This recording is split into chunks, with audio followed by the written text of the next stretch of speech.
बड़े मियाँના ડિરેક્ટરે 7.5 કરોડ લેવાના બાકી છે। અક્ષય કુમાર અને ટાઈગર શ્રોફની મેગા બજેટ ફિલ્મ બડે મિયાં છોટે મિયાँના પ્રોડ્યુસર વાસુ ભગનાનીએ ડિરેક્ટર અલી અબ્બાસ ઝફરને 7.5 કરોડ રૂપિયા ચૂકવવાના બાકી હોવાનું બહાર આવ્યું। આશરે 350 કરોડના બજેટમાં બનેલી આ ફિલ્મ ટિકિટ બારી પર પહેલા જ દિવસથી ફસડાઈ પડી હતી અને સદંતર ફ્લોપ થઈ હતી।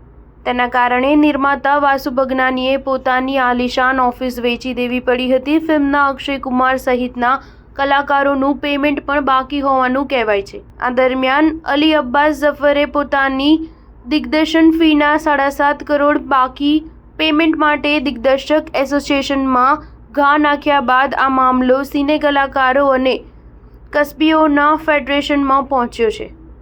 જો કે અલી અબ્બાસ ઝફર આ મુદ્દે કશું જાહેરમાં બોલવા તૈયાર નથી, કારણ કે બહુ વિવાદ થાય તો તેને પોતાના પૈસા ફસાઈ જાય તેવો ડર છે। બીજી તરફ વાસુ ભગનાનીએ અલી અબ્બાસ ઝફર ખોટી રીતે ઉઘરાણી કરી રહ્યો છે તેવો દાવો કર્યો છે। આ જ પ્રોડક્શન હાઉસની ગણપત તથા મિશન રાણીગંજ સહિતની ફિલ્મોના કેટલાક કલાકાર કસ્બીઓને પણ પૈસા નહીં મળ્યા હોવાનું કહેવાય છે। આ પ્રોડક્શન હાઉસમાંથી કેટલાય સ્ટાફના પગાર પણ બાકી હોવાના આરોપો અગાઉ થયા હતા અને તેમાંથી મોટા પાયે સ્ટાફની ચટણી પણ કરવામાં આવી હોવાનું કહેવાય છે। સ્ટાર ન્યૂઝ 7 હંમેશા સચ્ચાઈની સાથે।